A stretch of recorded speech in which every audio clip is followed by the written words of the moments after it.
¿Oís este canto de pájaro? Si os pedía que me dijerais qué tipo de pájaro os imagináis, no sé qué me diríais vosotros. Durante décadas, un montón de ornitólogos y observadores de aves dieron por hecho que si un ave cantaba, era un macho. El canto estaba relacionado y se asociaba con temas de protección del terreno, del territorio o con el cortejo. Ambas funciones que se atribuían casi exclusivamente a los machos. Y esta invisibilidad no se descubrió hasta que empezaron a observar a las hembras y se dieron cuenta de que casi todas las especies de pájaros que cantaban, las hembras también cantaban. De hecho, podemos ver las guías de pájaros. En ellas, en general, se tomaba como protagonista a los machos y a las hembras se las describía simplemente como comparación a ellas. De esta forma nos perdimos muchas cosas. De alguna forma, se consideraba accesorio o menos interesante a la hembra. Pero esto tuvo que corregirse cuando se empezó a observar y la investigación demostró que no solo las pájaros hembra eran mucho más complejas de lo que pensábamos, sino que además iban más lejos. Aparte de participar en el canto, en la comunicación social y en la protección del territorio, empezaron a haber funciones que desconocíamos, como por ejemplo que en algunas especies las hembras cantaban a los huevos, con la intención de que el polluelo se aprendiera una especie de melodía secreta y le ayudara a reconocerlo y diferenciarlo de otros polluelos parásitos como los del cuco. El problema no era que las hembras no cantaran, es que nadie esperaba escucharlas. Otro ejemplo interesante es el de las colmenas. Cuando empezaron a observar a las abejas, observaron que había una figura central, una figura primordial alrededor de la que el resto de la colmena se organizaba. Durante siglos, los naturalistas europeos se refirieron a este espécimen como el rey de la colmena. No fue hasta unos cuantos años después hasta que salieron del error. Era fácil para ellos. Había una sociedad, una estructura relativamente compleja, sería monarquía. Había un liderazgo, debía ser masculino. Sin embargo, más adelante, cuando empezó a desarrollarse más la anatomía, llegaron a identificar que el rey de la colmena tenía ovarios y tuvieron que corregirlo. Es la que conocemos a día de hoy como la reina de las abejas. Además, este sesgo no se acaba ahí, porque aunque el de género empezó a ir quedando de lado, siguieron concentrándose en el estudio únicamente de la abeja reina y no observaban a las obreras, a pesar de que a día de hoy conocemos que gran parte de esa inteligencia colectiva reside precisamente en las miles de interacciones que hay entre ellas. La ciencia, como la mayoría de nuestras interpretaciones, están atravesadas por lo que conocemos, por lo que sabemos o por lo que creemos saber. Y es desde ahí desde donde construimos otras realidades, desde donde interpretamos nuestro alrededor y desde donde encontramos soluciones a lo que estamos observando. En este caso, los científicos no supieron ver más allá de sus propias estructuras mentales y eso les llevó a cometer errores. Como os podéis imaginar, este tipo de sesgos no queda reducido al reino animal. Así que venid conmigo, vamos a dar un paseo por la historia en cómo se ha ido generando el conocimiento sobre la salud femenina y el impacto que tiene a día de hoy para la salud de las mujeres. Vamos a la antigua Grecia. Médicos y filósofos como Sócrates y Platón sostenían que el útero era un órgano que se podía desplazar a lo largo del cuerpo causando enfermedades. De hecho, en una de sus obras, Platón describía el útero como un animal dentro de otro animal, y decía que la matriz y la vulva se parecen a un animal ansioso de procrear y que precisamente si durante mucho tiempo se está sin producir frutos, el útero se irrita y se encoleriza y anda errante por todo el cuerpo. Esta noción del útero errante ya aparecía en el antiguo Egipto. pero se populariza aquí en la antigua Grecia, donde los médicos llegaban incluso a recomendar el uso de olores agradables o desagradables cerca de la cabeza o de la vagina, convencidos de que el útero se sentiría atraído por los olores agradables e intentaría repeler los olores desagradables, intentando colocarse así en la zona en la que debía estar y dejando de molestar al resto de órganos.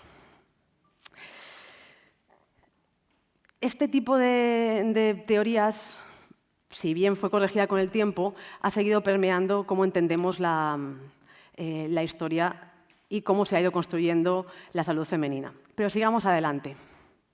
Bueno, yo me imagino que cuando estaban discutiendo ese tipo de cosas se lo tomaban súper en serio, pero yo cada vez que oigo la palabra y la expresión de útero errante, lo que me imagino es esto. En fin, ¿habéis oído hablar de la palabra histeria alguna vez? Me imagino. Espero que no hayan utilizado contra ninguno de vosotros o de vosotras. Alguna vez, ¿verdad? La palabra histeria, por si no lo sabíais, viene de la palabra griega histera, que significa útero también. Y seguimos un poco en la misma línea que antes. De hecho, en el siglo XVII y XVIII, la histeria se convirtió en un diagnóstico, un poco un cajón desastre, en el que cabía muchas cosas, desde sintomatología como la irritabilidad hasta los espasmos, pero también aquello que consideraban que no era adecuado para la imagen de la mujer de acuerdo al contexto histórico en el que estaban. Podía ser demasiado poco conformista, podía demostrar demasiadas opiniones, podía gustarle demasiado leer, podía no estar demasiado interesada en el sexo o demasiado interesada en el sexo, dependiendo de la época. De hecho, es una definición que no se mantuvo fija a lo largo de la historia, sino que ha ido cambiando. Lo que sí que se mantuvo fue esa noción de utilizar el cuerpo de la mujer, especialmente el aparato reproductor, para explicar sus conductas, su salud o incluso sus emociones. De nuevo, yo creo que esto lo representa mejor. Es como el útero diciendo, es verdad, soy yo quien está en control y además estoy así de loco. Es un poco como... En fin, sigamos avanzando. Vamos al siglo XX. Estamos en una tarde de verano, 1919. El pediatra húngaro Béla Sikh, un doctor, le da un ramo de flores, de rosas rojas, a su empleada y le pide que las ponga a remojo. Al día siguiente se sorprende cuando las flores que estaban frescas el día anterior, a punto de abrirse, parecen marchitas, incluso con pétalos sobre la mesa. La empleada le dice, ha sido culpa mía, porque estoy con la regla y las he tocado, entonces se han muerto. Y el doctor, científico ante todo, levanta una ceja y dice, yo aquí veo un experimento. Total, que para el siguiente periodo de la empleada, prepara el experimento y le da un ramo de flores, unas anémonas, crisantemos y unos girasoles a ella y, como buen científico, prepara un control y le da otro ramo similar a una mujer que no está menstruando en ese momento y las manda a pasear.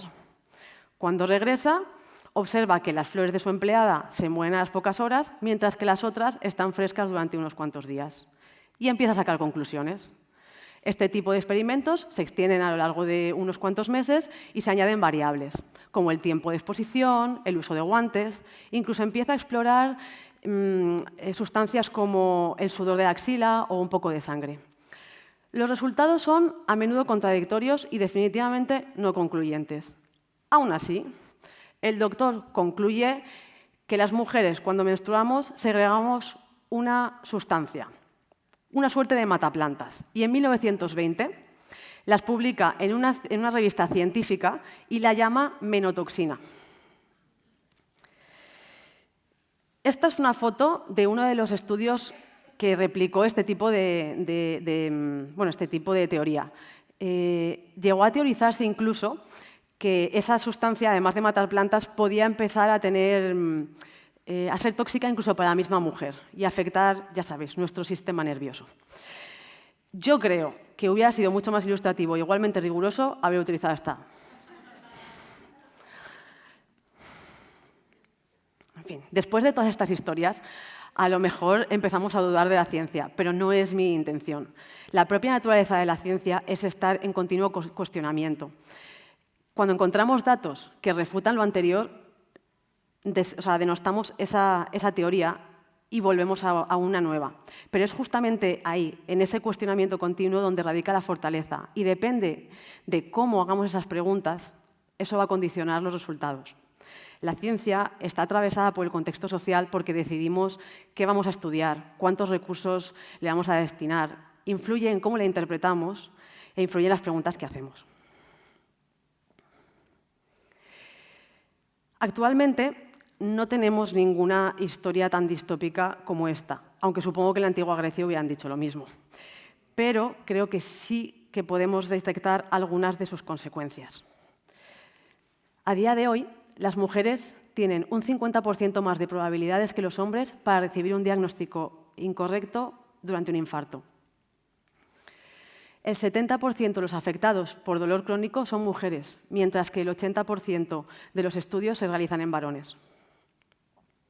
Las enfermedades que afectan principalmente a mujeres reciben menos financiación que aquellas que afectan a hombres, tanto infrafinanciando las que afectan a mujeres como sobrefinanciando las que afectan a hombres. Definitivamente tenemos una deuda de conocimiento sobre la salud de las mujeres, pero ¿cómo hemos llegado aquí? Pues en gran parte porque nos hemos basado en el modelo masculino como modelo universal de cuerpo durante muchos, muchos años. Los experimentos, los diagnósticos, los tratamientos se han diseñado y se han probado en el cuerpo masculino y luego se ha ampliado asumiendo que se trataba de lo mismo y que podíamos extrapolar resultados, sin tener en cuenta las diferencias fisiológicas.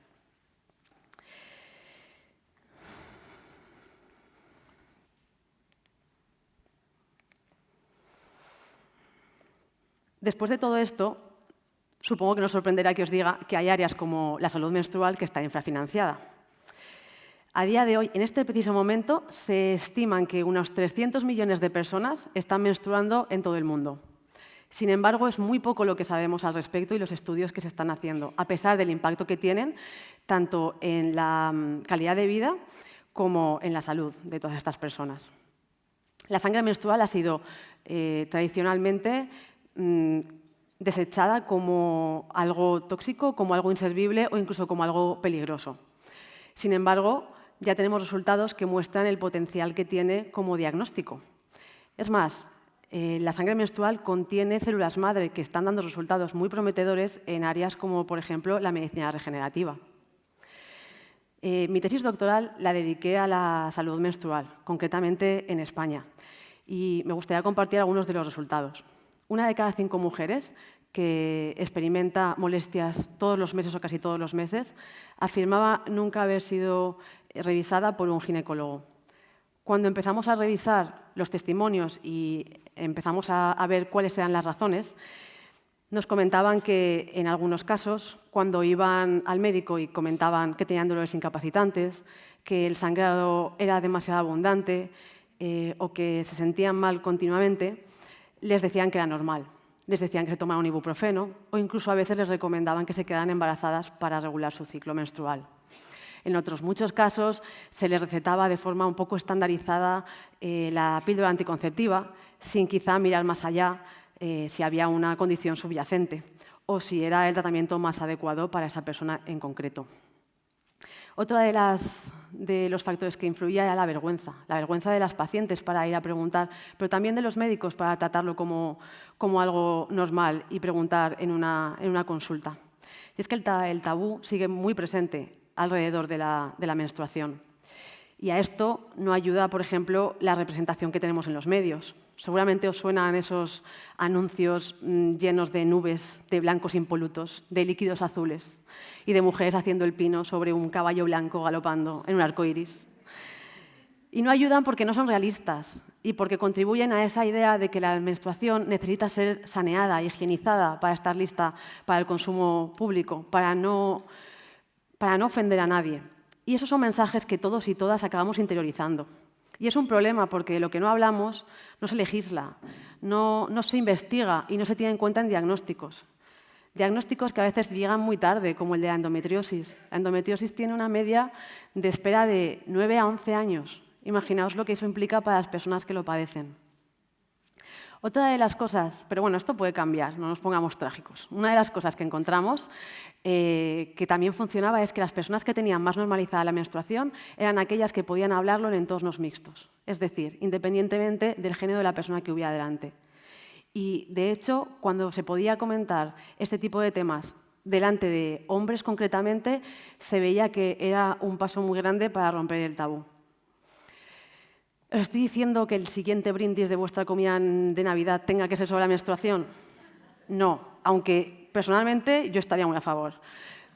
Pero a lo mejor la siguiente vez que ocurra algo, que alguien tenga que hablar de la menstruación, que se manche, que diga que necesita un producto menstrual, podemos rebajar un poco el drama. Porque al final el problema no suele ser la menstruación, sino cómo reacciona la sociedad a ello. ¿Sabéis qué más decían que era lo peor de tener la regla muchas de las participantes? Que utilizaban la regla para quitarles la razón. Cuando sus parejas o sus compañeros les decían, ¿cómo se nota que estás con la regla? ¿Estuvieran con la regla o no? Eso era independiente. Esa forma de quitarle el crédito a alguien, de deslegitimarlo, esa forma de reducir a alguien a su aparato reproductor, ¿os suena de algo? Y si estamos haciendo con la menstruación lo mismo que hicimos con la teoría del útero errante o que hicimos con los pájaros, y si nuestras limitaciones mentales nos están impidiendo ver algo más allá de lo que ya conocemos, interpretarlo de otra forma. Hay una pregunta que me han repetido en varias entrevistas los medios y me gustaría compartirla. Me preguntan a veces, ¿qué le dirías a una niña a la que le acaba de bajar la regla? Y yo creo que no necesitamos decirle nada a esa niña, porque no es suya la responsabilidad. A lo mejor es momento de cambiar esa pregunta. ¿Qué podemos hacer? ¿Qué necesitamos para estar en una sociedad en la que no tengamos que preparar a una niña? ¿Qué podemos hacer para estar en una sociedad que no haga sentir a una niña que está mal, que simplemente viva un proceso fisiológico normal como muchos otros? O incluso, ¿qué podemos hacer cada uno y cada una de nosotros para acercarnos más a ese tipo de sociedad? A una sociedad en la que tengamos la mente lo suficientemente abierta y los oídos entrenados como para no perdernos el canto de ningún pájaro. Muchas gracias. Enhorabuena.